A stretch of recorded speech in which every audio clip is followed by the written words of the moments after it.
soluciona con educación. Tenemos que madurar como sociedad. Hay una realidad económica, el Estado no tiene recursos, todos quieren vivir del Estado, esa es otra realidad, todos quieren de alguna manera tener una prebenda, un beneficio, y al final del día no hay los recursos para todos. Entonces la realidad económica va a superar cualquier objetivo político, porque uno dice políticamente mejor no hago nada porque me van a caer encima. Pero al final del día hay una realidad económica que va a terminar, al final del día va a terminar incluso reduciendo el gasto público, pero de otra manera. Hay dos opciones de reducir el gasto público: no hacer nada y se reduce de manera desordenada, como se va apagando, implosionando el Estado, que es lo que estamos viendo ahora, un Estado que implosiona. Comienza a faltar recursos para pagar a profesores, a médicos, todo comienza poco a poco a desbaratarse. La otra alternativa es hacerlo de una manera proactiva, y para eso se necesita, definitivamente el tema político es crítico, y se necesita llegar a estos consensos a nivel de la sociedad de las medidas que hay que tomar. Y para eso yo sí creo que hay que derrumbar algunos mitos. Ese mito de que en el Estado todos son profesores y todos son médicos no es verdad.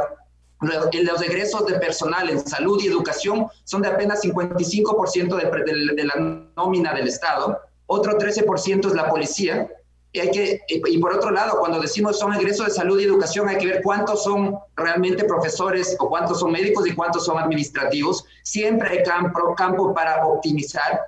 Tampoco creo que sea verdad que no hay de dónde reducir el gasto. Si vemos a nivel de gasto global, no solamente en personal, en educación se destina el 14% del presupuesto. En educación y salud en conjunto es 22% del presupuesto. Bueno, podemos revisar, hay que revisar ahí que realmente esté llegando donde debe llegar, y los 26.000 millones restantes también tenemos que revisar. Yo creo que el Estado debemos partir de un consenso de cuál es el objetivo, un objetivo claro. Objetivo: el Estado, sus escasos recursos, debe utilizarlos para invertir en el ciudadano. El Estado tiene por qué hacer una hidroeléctrica, tiene por qué la carretera, eso se puede hacer con recursos privados. Tiene que hacer lo que no va a hacer el sector privado, lo que el sector privado no va a hacer: salud, educación, seguridad. Y después de hacer esta reorganización, esta reingeniería, para tener una estructura adecuada para poder cumplir esos objetivos. Igual que una empresa privada, cuando se pone unas metas, se estructura para conseguir esas metas. Necesitamos reestructurar el Estado nuevamente en base a estos objetivos muy bien enfocados de cuáles son nuestras prioridades. Si no lo hacemos, lo que veremos es que el ajuste igual se va a producir, pero de manera desorganizada y con muchísima violencia en la sociedad, todo encaminando. Les interrumpo un segundo simplemente porque Mercedes nos va a recordar, y le va a recordar al inmenso público que tenemos de este momento, quiénes son nuestros o sus patrocinadores. Mercedes, por favor. Este panel es presentado por Telefónica Business Solutions. El mundo cambió y la transformación digital va de la mano con tu negocio. Telefónica Business Solutions tiene las herramientas de productividad para potenciar tu empresa. Solicita asesoría en empresas.telefonica.com.es.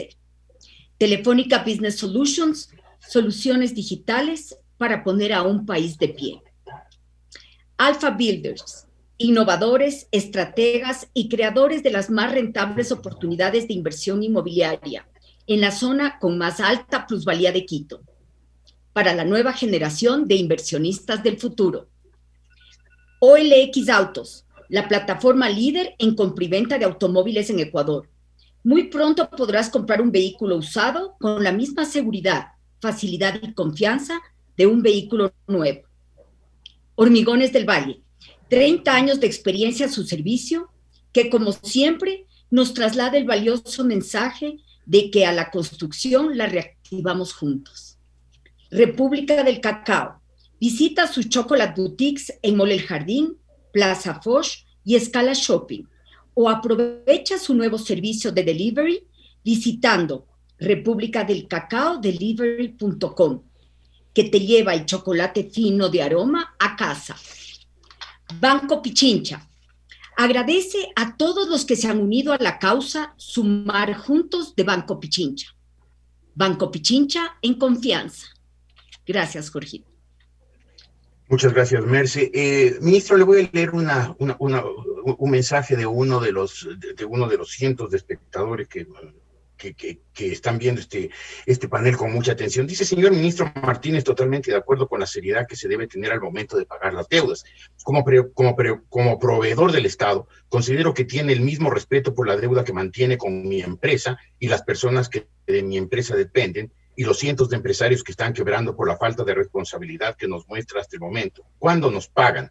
¿O las deudas de los acreedores de extranjeros merecen más respeto que sus compatriotas microempresarios? Mire, voy a un tema conceptual y luego al tema específico. El concepto, el hecho de que el Estado haya tenido una participación tan abrumadora y haya crecido de una manera tan grande durante los 10 años de la revolución del socialismo del siglo XXI dejó muchas distorsiones, y esta es una de ellas. Yo recuerdo cuando trabajaba en el sector gremial que un empresario del sector textil se acercó y me dijo, mira, ¿qué puedes hacer? ¿Cómo puede ayudarme la Cámara? Dame un consejo porque el Estado me debe. ¿Y qué puedo hacer? Decía, el único consejo que te puedo dar es que tienes que diversificar tu riesgo y tienes que, en la medida de lo posible, tratar de ser competitivo, no a costa del Estado.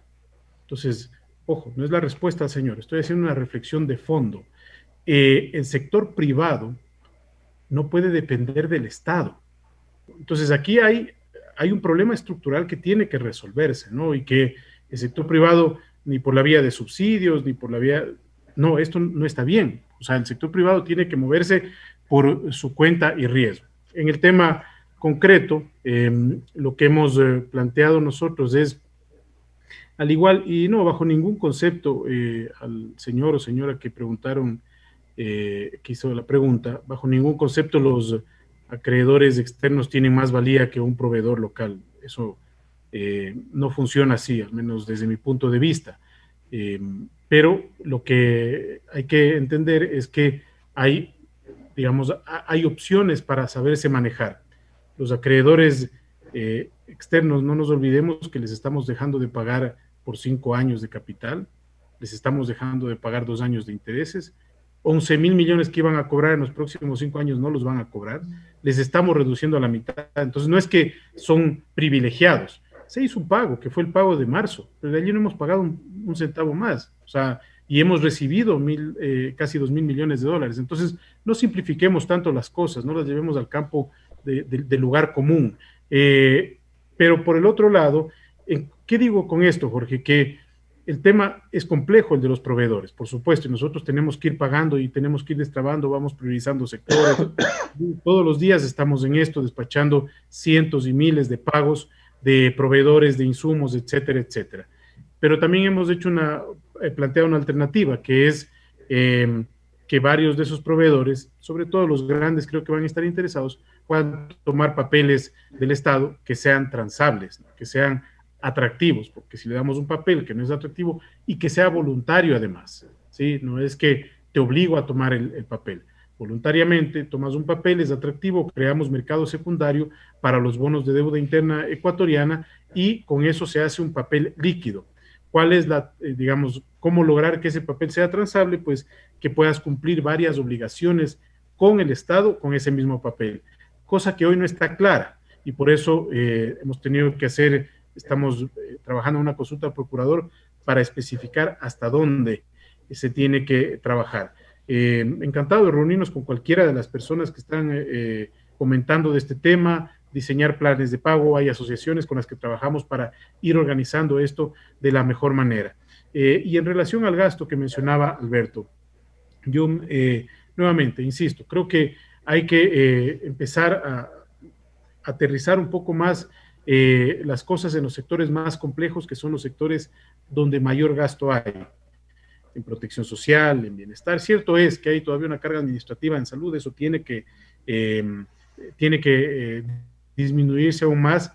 En educación, de los datos que yo he revisado, hay menos margen en la parte administrativa que en el sector de salud. En el sector de salud sí hay más margen, así como en militares y policía, por ejemplo, allí casi ya no hay margen en la parte administrativa. Y claro, tenemos cifras que ya muestran un cambio de la tendencia. En el año 2019, este gobierno logró cambiar una tendencia. La masa salarial ha venido creciendo desde el año 2000, de toda la dolarización, creciendo en todos los gobiernos, y solamente en el año 2019, ya en el 2018 se estabiliza y en el 2019 cae un poquito. Y este año sigue cayendo.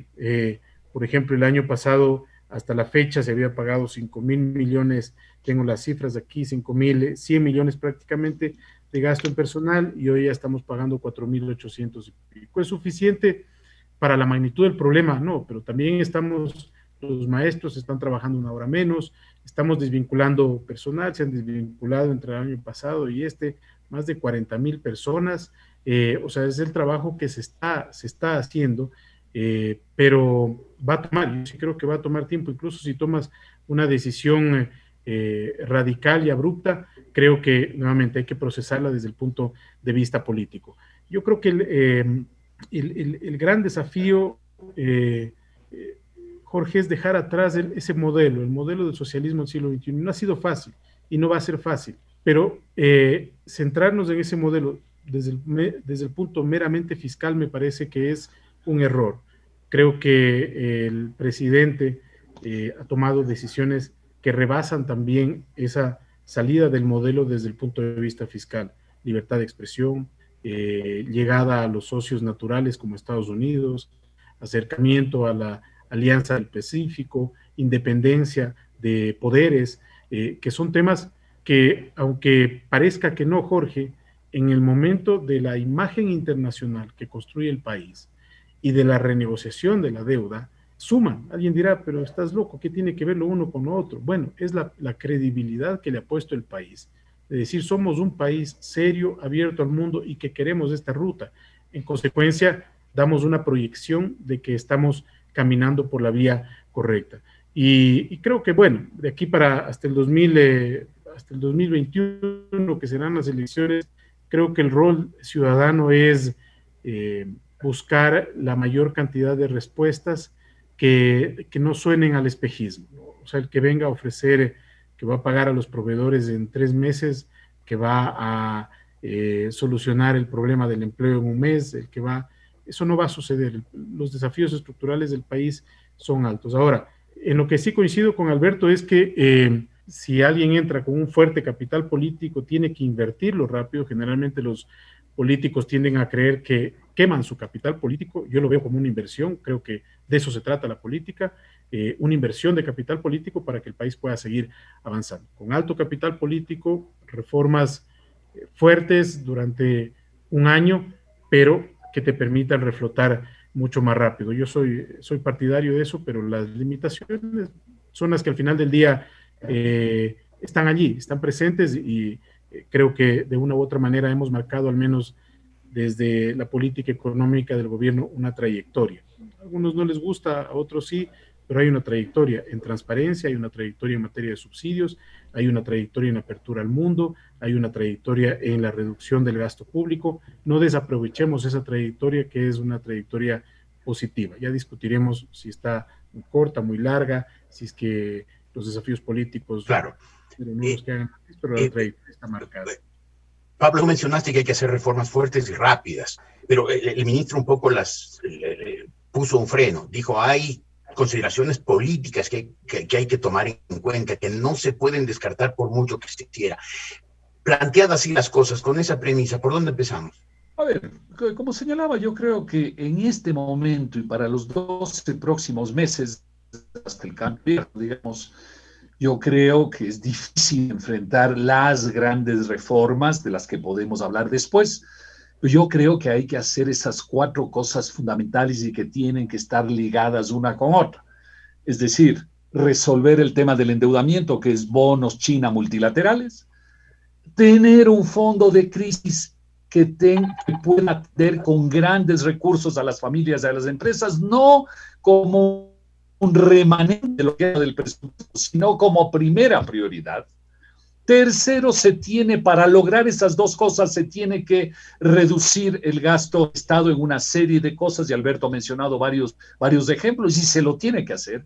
Y el cuarto es el famoso tema del acuerdo entre las partes, de los cuales el gobierno envió varias cosas muy interesantes a la Asamblea, y de la Asamblea salió con una serie de distorsiones, fallas, lados negativos, pero que es muy importante, es decir, que podamos los ecuatorianos en cada ámbito, en el ámbito laboral, en el educativo, en el financiero, podamos negociar entre las partes para encontrar acuerdos que nos permitan caminar, de no estar esperando que materia laboral, financiera, etcétera, nos esté dando las instrucciones de cómo resolvemos los problemas entre ecuatorianos. Esos 4 elementos son fundamentales. Pablo, lo que estás diciendo... Si uno de los 4 no está presente, el paquete no funciona y la recuperación de la crisis va a ser mucho más difícil. Y luego creo yo que para el siguiente gobierno tenemos que enfrentar temas fundamentales como el mercado laboral, como la seguridad social, como la apertura al mundo. O sea, esos etcétera, temas, etcétera, ¿crees? ¿no? Esos temas de esos 3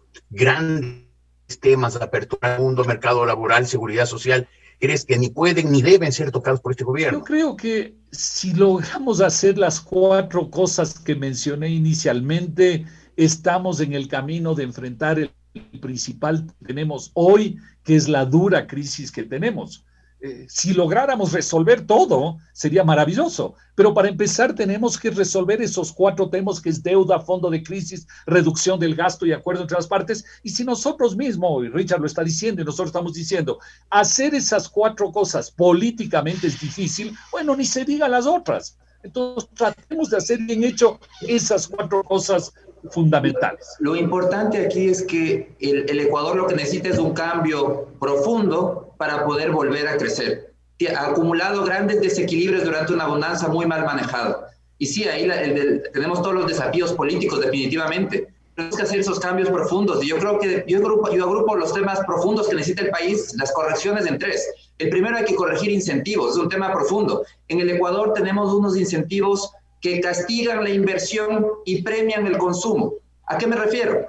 La carga, por ejemplo, para dar solo un ejemplo, la carga corporativa en el Ecuador, 25% de impuesto a la renta, 10% de impuesto a los dividendos, 15% participación de trabajadores, total 42,6%. Carga corporativa promedio en la región, 31,6%. Es decir, el mensaje que damos al mundo es, si usted invierte en Ecuador, le castigamos porque usted tiene que pagar mucho, invierta en el resto de países. Para dar un ejemplo, se suma el ISD, una sobreregulación estatal en la actividad emprendedora y demás. Entonces, hay que corregir los incentivos, debemos premiar la inversión. Esa es la base, el ahorro, inversión es la fuente de crecimiento y de bienestar de todas las sociedades en el mundo. Entonces, tenemos que impulsar. Segundo, el tema de competitividad. El país se volvió caro durante la bonanza y hay que corregirlo. ¿Cómo? Abriendo mercados externos, que se ha estado haciendo, eso hay que seguir profundizando, el abrir mercados, internacionalizar el mercado financiero. Todas esas reformas para volvernos en un centro financiero regional. Tenemos todo el potencial. Nosotros deberíamos ser la preocupación de toda América Latina porque los dólares de la región vienen todos al Ecuador. Y lamentablemente se hizo todo lo contrario. Se bloqueó el ingreso de capitales con el impuesto a salida de divisas y se hizo una normativa tan estatista que no hay ningún banco interesado en venir. Tenemos que eliminar la sustitución de importaciones, modernizar la ley laboral, simplificar trámites, entre otros, o sea, devolverle competitividad.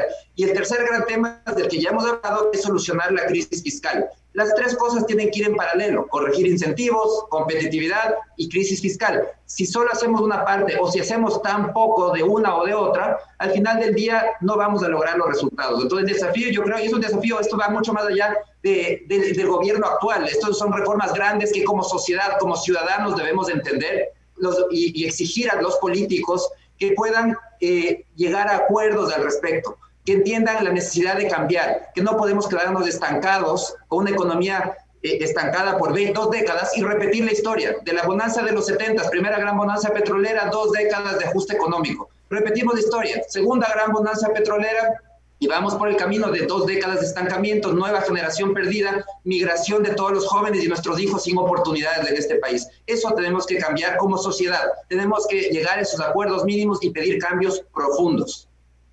Tengo que hacer en este momento una nueva interrupción, pero volveremos enseguida porque el panel está interesante y hay todavía temas candentes que tocar, Merce. Jabonería Wilson, 75 años comprometidos a ofrecer los mejores productos para el cuidado personal, de la ropa y del hogar. Una empresa 100% ecuatoriana. Cuvier, empresa que apoya la construcción porque es el símbolo de la recuperación del país. Crea medios, publicidad en la vía pública, visiblemente rentable. Holcim, construye Ecuador con un impacto ambiental positivo porque cuenta con productos certificados en carbono neutro y bajas emisiones de CO2. Holcim, juntos construimos el futuro. Fest Green, amplios departamentos con total seguridad y los beneficios del clima y entorno natural del valle. Edificio independiente, ubicado en un exclusivo rincón del sector de Auquichico en Cumbayá. 65% vendido y su entrega octubre 2021. Aprovecha esta oportunidad. Informes al 0999 70 6694. Banco Guayaquil, lo mejor está por venir. Gracias, Jorge. A los tres señores tengo una pregunta del público, o una serie de preguntas muy similares del público que dicen: cuando empezaba esta epidemia, se anunciaron cifras de crecimiento de la economía, de contracción del empleo, que eran verdaderamente apocalípticas. ¿Algo cambia? Es la pregunta del público. ¿Algo cambia con esta renegociación de la deuda? Yo creo, Jorge, que hay un factor clave para, digamos, para ponerlo en contexto de esto, y que es las expectativas de los agentes económicos. Creo que sí cambian las expectativas de los agentes económicos, y eso tiene una incidencia en la inversión y en el consumo. Está demostrado en muchísimos estudios. La velocidad con la que eso, termine al final del día en un efecto microeconómico fuerte depende de muchas otras variables. Pero el año va a ser muy difícil. El año es un año históricamente muy, muy complejo. No hemos tenido una crisis tan grave como esta, y eso se da por una cosa que muchas veces se deja de lado, Jorge, y que también tiene que obligarnos a repensar un poco la respuesta, ¿no?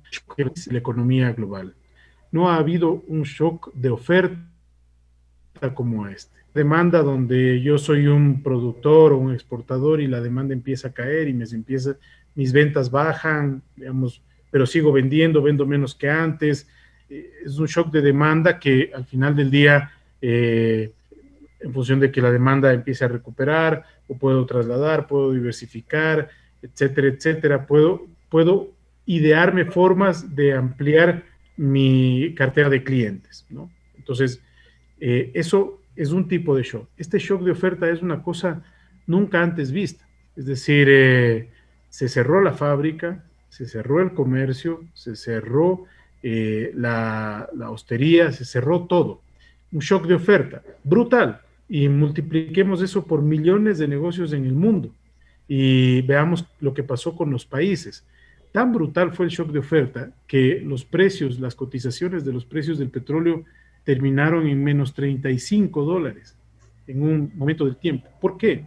Porque los países estaban cerrados y los buques estaban parqueados con el petróleo y no tenían quien les compre, y salía más barato pagar para que te compren que seguir estacionado y regresarte con tu buque, que seguir estacionado esperando que te compren ese petróleo. Ese shock de oferta es brutal porque hay mucha incertidumbre, Jorge, primero sobre una potencial nueva ola de la pandemia. Hay mucha incertidumbre sobre el nivel de contagio, la vacuna, etcétera, etcétera.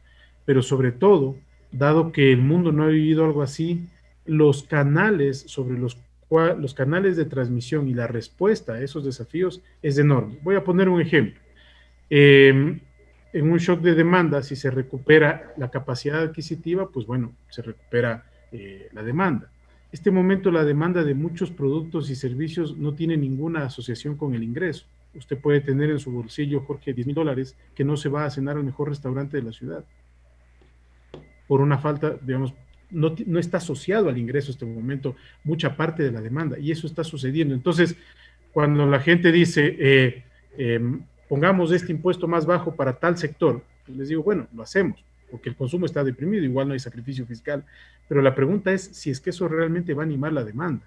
Entonces, creo que el desafío aquí es ser muy creativos para encontrar las mejores respuestas y garantizar que esos números del 10, del 11% de reducción de ingresos del Producto Interno Bruto a nivel real sean, digamos, los podamos recuperar hacia el próximo año. Las ventas todavía están en valores negativos, inferiores a los del año pasado, pero ya con una brecha menor. El precio del petróleo de alguna manera se ha estabilizado. Yo creo que en los próximos 60, 90 días vamos a tener una economía de alguna manera más estabilizada. ¿Y por qué sí es bueno la renegociación? Porque la llegada de flujos al país es, digamos, es tan importante, más aún en esta crisis, que si no habríamos hecho esta renegociación de manera exitosa, no podríamos garantizar la llegada de nuevos flujos. Y no solamente para el sector público, ojo, sino para el sector privado, que es una de las cosas que no se discute mucho. Pero el momento en que el sector público renegocia su deuda de manera positiva, el sector privado mantiene fuentes de financiamiento abiertas. Pensemos en un banco que se sienta con Citibank en Nueva York y le dice, oye, necesito un crédito de 100 millones y el Ecuador está en default. Citibank le va a decir, no, perdóname, el riesgo de tu país es demasiado alto, yo no te voy a prestar, pensemos en un exportador o un importador. Eso es muy positivo también para que los empresarios puedan conseguir fuentes de financiamiento frescas afuera. Pablo Alberto, ¿qué cambia para el ciudadano común con esta renegociación?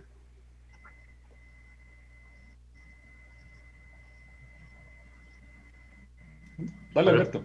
Gracias, sin palabras, Pablo. No, dale. Mire, yo quisiera agregar en este tema que definitivamente el coronavirus nos agravó la situación de una manera que no habíamos imaginado al Ecuador y al mundo en general.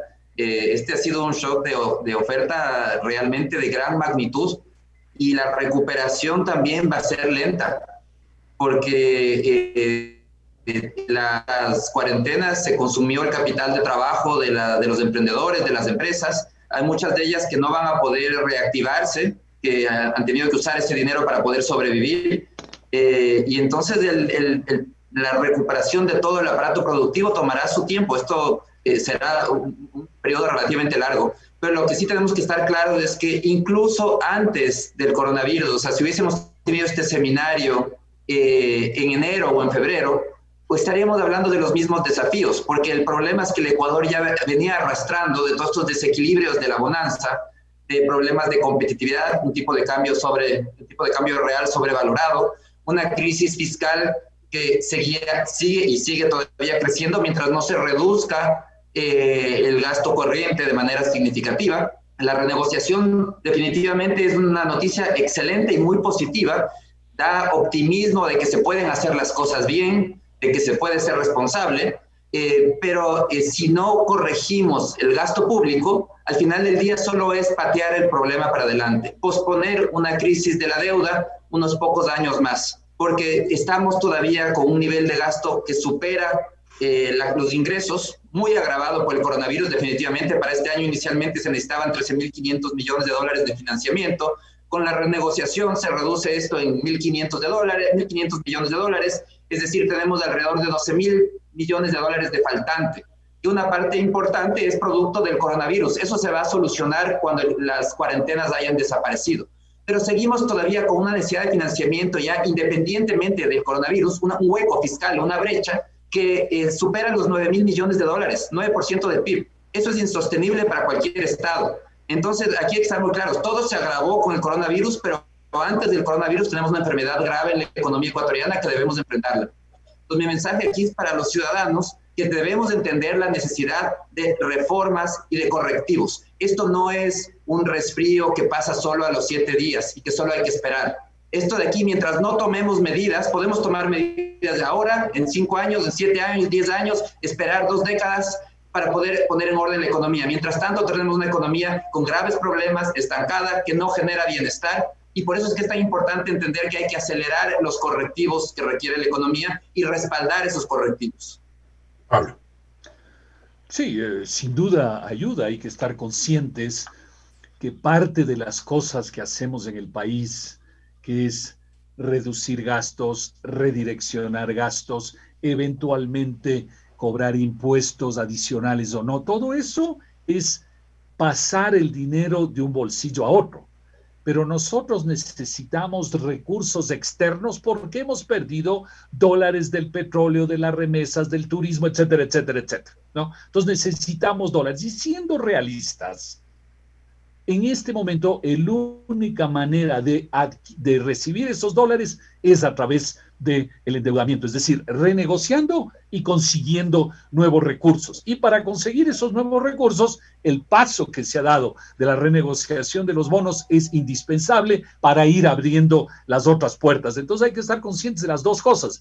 Hay que hacer cosas internas y hay que recibir recursos externos que, siendo realistas, solo vamos a recibir este año a través del endeudamiento. Más allá de que hablemos del posicionamiento estratégico del país, de las líneas grandes para el futuro, de qué vamos a vender al mundo, etcétera, todo es muy importante, pero ahora ese es el camino absolutamente indispensable. Entonces abre una puerta muy importante, pero detrás de eso, y Alberto ha insistido mucho y es fundamental, tiene que haber las reformas de fondo que tienen que ver con la seguridad social, la competitividad, el mercado laboral, la apertura al mundo, atraer banca internacional al Ecuador, etcétera, etcétera, ¿no? Entonces eso es fundamental.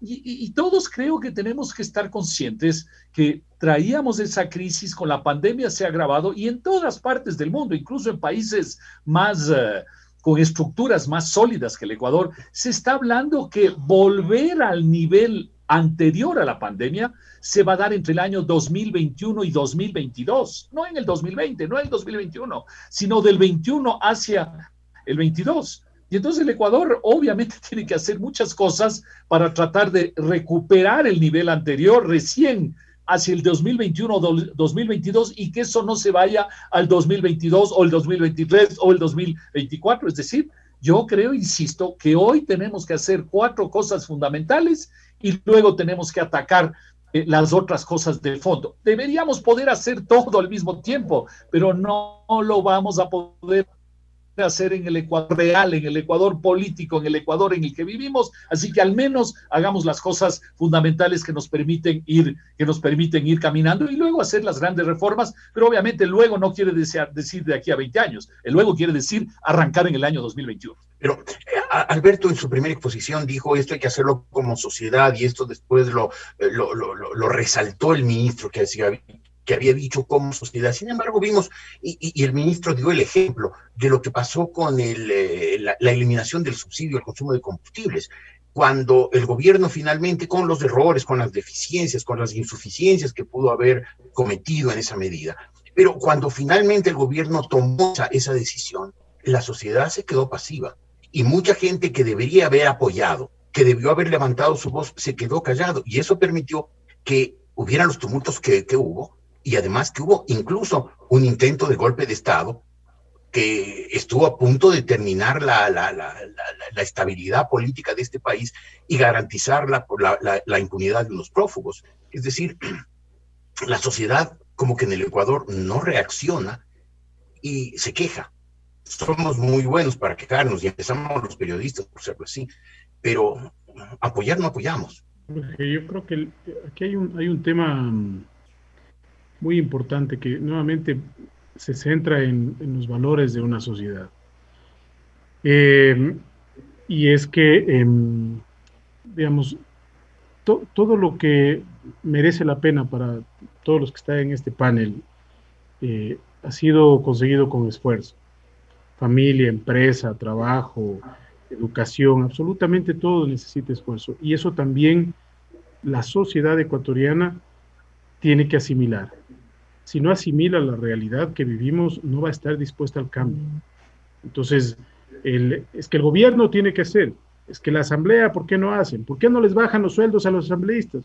Ponemos en cero, eso no resuelve un milímetro del problema de fondo. Entonces, es la sociedad realmente, Jorge, la que, o sea, yo creo que aquí la tarea es hacer una labor de pedagogía, si se quiere, muy intensa, de seguir explicándole a la sociedad por qué estamos en este problema, porque claro, es muy difícil transmitir estos grandes conceptos macroeconómicos al día a día del ciudadano, ¿no es cierto?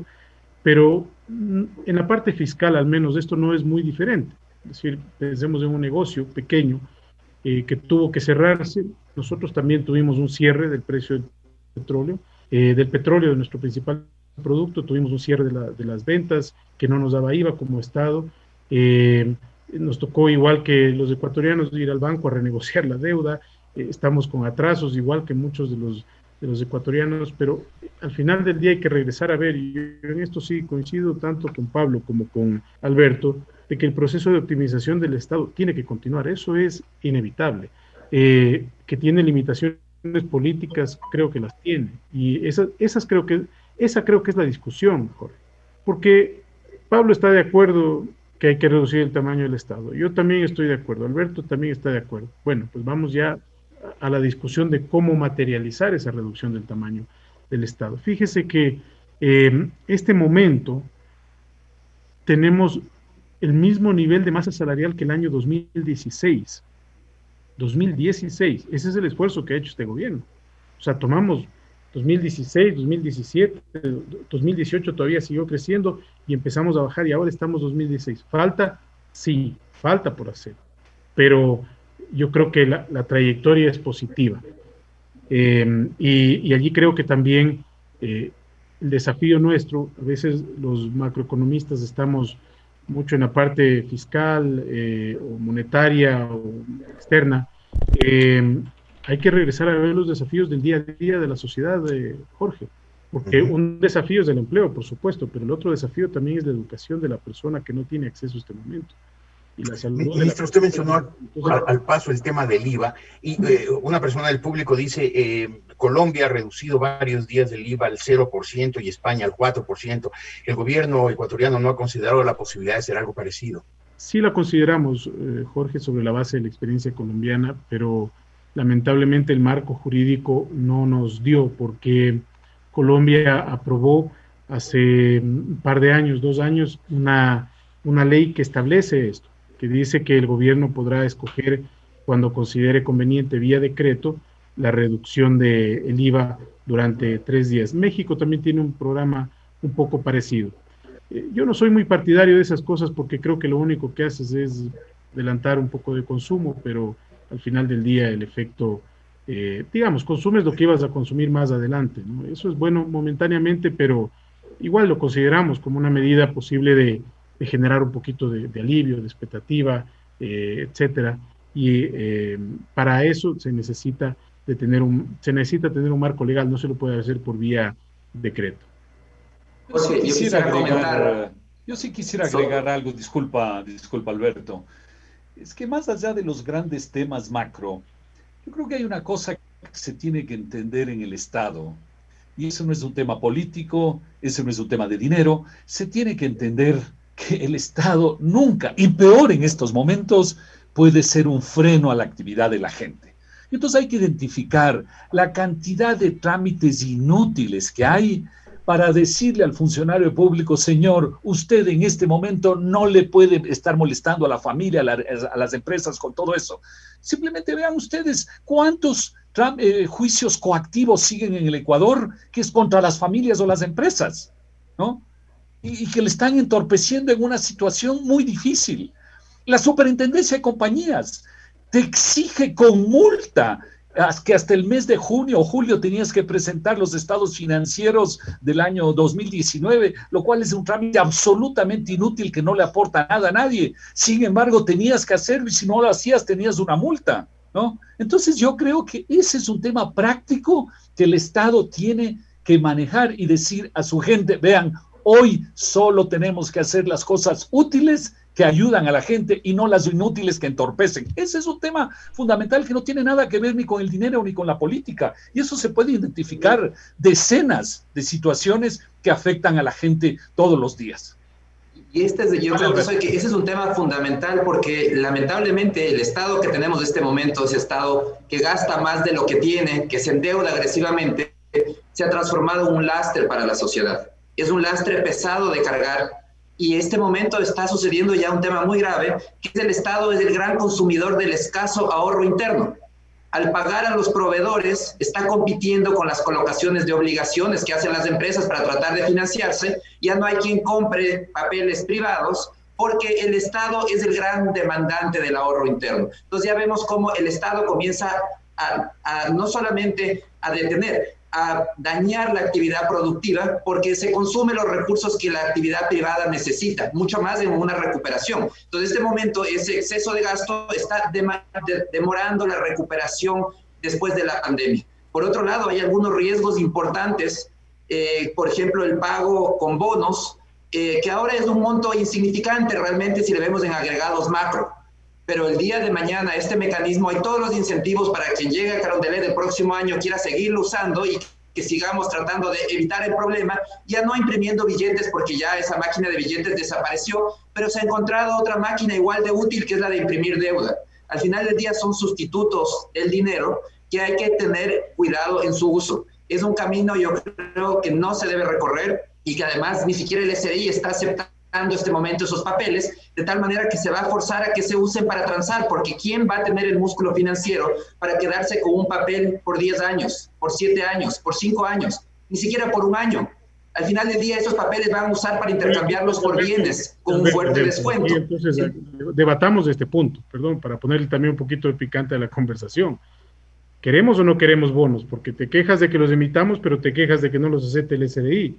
Entonces, o sea, yo creo, al igual que tú, que si abrimos una caja de Pandora, esto genera un riesgo, pero entonces hay que controlarlo. La ley primero tiene un límite, la ley tiene un límite, pero segundo, es de libre elección.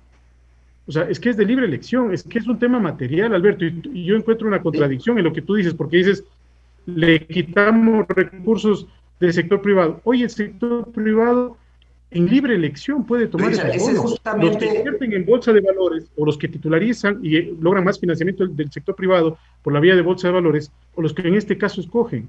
Y ese es justamente, Richard.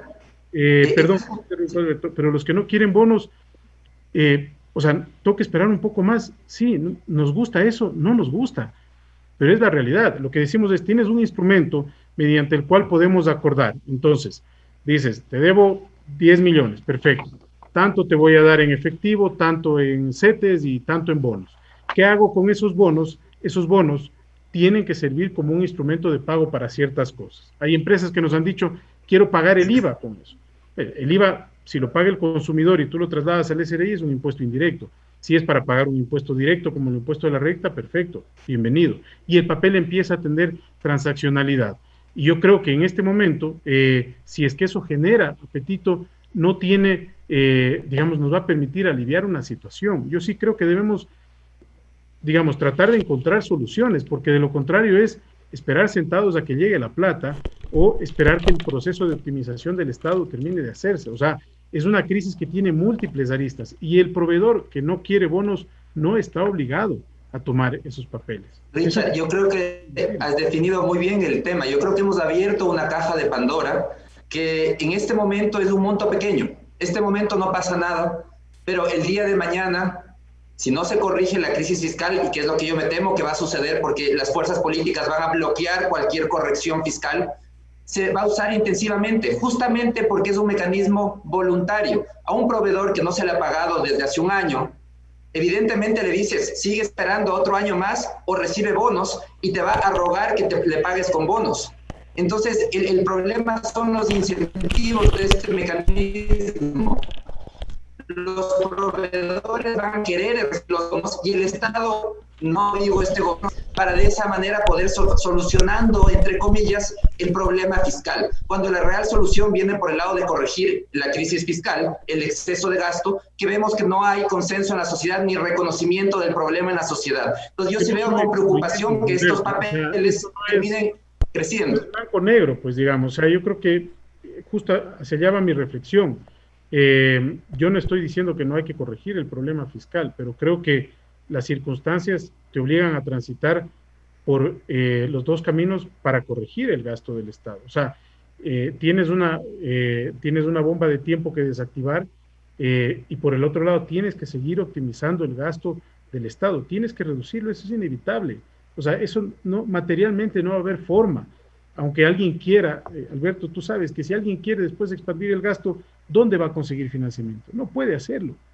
No puede. O sea, nosotros tenemos la voluntad de optimizar el gasto, de reducir, de pelearnos con la gente que nos viene a protestar aquí todos los días. La Asamblea nos pone nuevamente obligatoriedad de contratar personas que han estado operando en la pandemia, 120 millones más. Pues mientras tú te matas, realmente porque es un proceso político fuerte y desgastante, viene la asambleíta. Como tú dices, como sociedad allí nos cuesta. Pero no son excluyentes. O sea, mi punto, más allá del tema específico de los bonos, es que hay que transitar por las dos vías, cosas de muy corto plazo que nos permitan oxigenar y reformas estructurales que hay que dejarlas muy bien encaminadas. Y una cosa que tenemos que hacer durante estos meses, al menos desde nuestro punto de vista, es justamente fomentar el debate. Un gobierno que ya está, digamos, tiene varios meses para terminar su periodo, mal haría en dejar escondiendo los desafíos. Creo que nuestra responsabilidad como gobierno es sincerar todo lo que podamos, los grandes desafíos para que se pueda divertir libremente en la sociedad y que la sociedad pueda escoger la mejor oferta para sacar de estos problemas estructurales al país. Sí, al final volvemos al tema con el que iniciamos, que es el tema de la capacidad de la sociedad ecuatoriana a través de los procesos políticos de tomar o no tomar las decisiones, ¿no? Y creo que como ecuatorianos tenemos que estar conscientes que debemos enfrentar temas difíciles y que los podemos enfrentar de una manera light, de una manera insuficiente, de una manera mala, o los podemos enfrentar correctamente. Y creo que como ecuatorianos tenemos que estar conscientes, uno, de que tenemos que enfrentar el tema de la seguridad social, en particular el tema de las jubilaciones. Y eso implica discutir de cuánto aportamos, de cuánto recibimos como jubilación, de cuántos años trabajamos antes de jubilarnos, de cuál va a ser el sistema al que vamos a aportar. ¿Va a seguir el monopolio del IES o vamos a poder pasar a un sistema de competencia más abierta? En fin, son decisiones que no son fáciles, pero que es fácil tomar el mal camino. Tenemos que enfrentar el tema de la reforma laboral. El famoso tema de los derechos adquiridos es un tema que no tiene ningún sentido. No tiene ningún sentido. Hay que encontrar formas flexibles, razonables, respetuosas de los derechos, basadas en un sistema de justicia ágil que apoye las relaciones cuando hay problemas entre empresarios y trabajadores. Hay que reformar el mercado laboral. Hay que aceptar que nos abrimos el mundo. Hemos vivido 10 años con la idea de que en el mundo hay más riesgos que oportunidades, cuando en realidad en el mundo hay más oportunidades que riesgos. Pero estamos, entonces, como sociedad ecuatoriana, dispuestos a hacer eso o no. Una visión es que no podemos hacerlo. La otra visión, porque yo tiendo a ser optimista en la vida, es que sí debemos poder encontrar y vamos a encontrar los mecanismos en el Ecuador para enfrentar esos temas fundamentales. Yo quisiera agregar ahí, Pablo Lucio, yo creo que es fundamental esas decisiones que tenemos que hacer. Tenemos que reconocer que la situación ecuatoriana es muy grave y que requiere de soluciones profundas. Y, por ejemplo, la enseñanza de lo que sucedió en octubre. Ahí se ve esos errores que existen o digamos estas contradicciones que existen en la sociedad ecuatoriana, en donde se rechazó que se elimine el subsidio a los combustibles, cuando, por ejemplo, en 2019 se destinó la misma cantidad de recursos, 13% del presupuesto a subsidio de combustibles, 14% del presupuesto a educación. Entonces, como sociedad, decidimos destinar lo mismo a subsidiar los combustibles que a la educación. Lógicamente, tenemos una educación pública mediocre, eso hay que reconocerla, y decimos, pero queremos seguir subsidiando los autos. Entonces, como sociedad tenemos que elegir, tenemos que entender, y volvemos al tema que hablaba hace un momento de priorizar. Tenemos que priorizar, y priorizar el gasto público en el ciudadano. Educación, salud, seguridad. Dar un subsidio a los autos no es una prioridad de una sociedad, no debería ser una sociedad, una prioridad. En cambio, tener una educación de calidad, educación del primer mundo, sí debería ser una prioridad. Para eso necesitamos más recursos, necesitamos invertir muchísimo más, pero para eso hay que dejar de hacer otras cosas. Entonces, igual que toda la vida en un presupuesto familiar, uno prioriza y dice, esto dejo de lado porque esto de acá es lo que realmente me importa. Y por eso me sacrifico en todo lo demás. Pero en esto de acá es donde yo sí quiero destinar los recursos escasos. Lo mismo hay que hacer en el Estado ecuatoriano de manera profunda. Y esas son decisiones que tiene que hacer la sociedad en su conjunto. Tenemos que entender que no podemos seguir desperdiciando los recursos en actividades que no le benefician al ciudadano. La historia del mundo ha demostrado pues, que son las sociedades abiertas, las sociedades libres, las sociedades en definitiva liberales, las que han generado prosperidad, estabilidad, seguridad, paz. Sin embargo, y me duele decir esto, parecería que vender la idea liberal al gran público, a la masa, es complicado porque hay que decirle, hay que prepararse, hay que esforzarse, hay que trabajar, hay que competir. Más fácil es vender el socialismo. Quédese tranquilo, el Estado le va a resolver todo. Y con ese problema, pues las grandes masas y también sectores de la clase media intelectualmente vulnerables, pues tienden a irse por ese lado. Pablo decía hace un rato, es muy fácil tomar el mal camino. Y las sociedades, lamentablemente, con frecuencia, y el Ecuador lo ha hecho muchas veces, tienden a tomar el mal camino. Señores, podemos ser optimistas. Quisiera que en dos palabras, y auténticamente dos, me digan, ¿podemos ser optimistas? O cuando hablamos de que sí, que se pueden hacer las reformas, que el Ecuador puede llegar a tener una sociedad próspera, estable, tranquila, segura, pacífica, estamos en sueños de opio, porque la verdad es que seguiremos, como decía Pablo, tomando el mal camino. Yo sí creo, Jorge, que hay razones para ser optimistas, pero creo que tienen que ser sobre la base de la realidad. Lo primero es que no todo es blanco o negro, ¿no? Y creo que una sociedad tiene que estar dispuesta a llegar a acuerdos, y eso implica ceder. Y hay mucha gente que no le gusta ceder, hay mucha gente que no le gusta hacer concesiones, le gusta creer que su verdad es la única, y eso demanda un esfuerzo colectivo. Entonces creo que yo al menos si soy optimista, creo que este país es maravilloso, que hay oportunidades, que este año va a ser duro, muy duro, pero que vamos a salir adelante. Lo segundo, Jorge, es que no podemos pensar como sociedad que ni todos los problemas ni todas las soluciones están en el Estado. Porque yo, y en esto tengo algunas personas que me dicen, mira, es que el problema es este, ABC, vamos a solucionarlo, pero que lo solucione el Estado. O sea, ¿a quién recurrimos para que lo solucione? Para el Estado. Y es por este concepto que usted bien dijo, la dificultad de salir de la zona del confort para competir libremente, para enfrentarse al mundo, que también es un problema, uno diría, no es del sector empresarial, estatal, los empresarios son más liberales que el Estado, es relativo. Hay muchos sectores industriales que creen en el proteccionismo.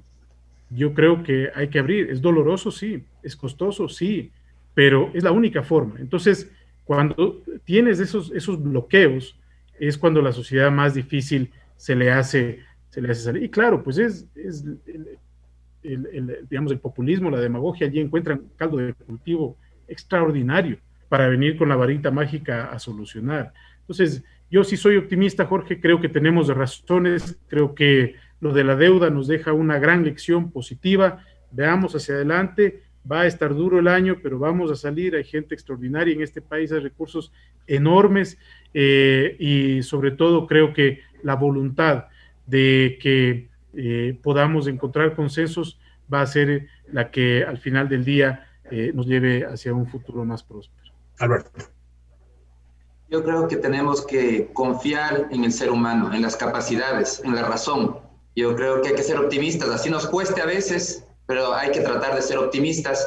y saber que tenemos las capacidades, porque estamos lamentablemente mal acostumbrados a que el Estado nos defina cómo producir, cómo educar, cómo comerciar, cómo actuar, cómo cuidarnos del virus. Todo tiene que definir el Estado, nos tiene que cuidar y decidir y pensar por nosotros. Y al final del día, eso de ahí es no reconocer las capacidades que tenemos como seres humanos, como el potencial de la razón y de la libertad. La combinación de las dos cosas es lo que ha hecho las grandes sociedades en el mundo y no tiene por qué no funcionar en el Ecuador. Tenemos que ir hacia esa sociedad abierta, a una sociedad innovativa, en donde se permita probar distintas maneras de hacer las cosas. Una sociedad que evolucione y que cambie permanentemente en libertad. Yo creo que ese es el gran desafío para el Ecuador. Pablo. Sí, yo soy optimista, como lo decía antes, porque yo creo que la gente en su vida diaria sabe cuáles son las cosas fundamentales que les llevan adelante, que es el ahorro, el esfuerzo, el trabajo, la innovación, etcétera, etcétera. La gente está consciente de eso. Yo creo que hay un entorno que le daña a la gente cuando le dice, mira, olvídese de eso y más bien espere que alguien les resuelva todos sus problemas. Pero yo creo que al final acaba aflorando esa visión de la gente de que sabe cuál es el camino correcto para caminar. Y yo creo que cuando nos miremos de aquí a, digamos, a 5, 6, 7, 8 años hacia atrás, vamos a ver que pasamos tiempos muy difíciles, pero que al final seguimos caminando. Ojalá que así sea, señores. Muchas gracias por haber participado en este panel que creo que ha aportado mucho a esclarecer la situación de la economía, que ciertamente es una situación difícil. El ministro dijo este va a ser un año muy difícil, pero por lo menos aferrémonos al optimismo, porque quizás siendo pesimista habría que decir peor no podemos estar. Así es que solo nos queda pensar que lo que venga adelante será mejor. Muchas gracias, señores. Muchas gracias, Merce. Tú continúas. Gracias a todos por habernos acompañado esta noche.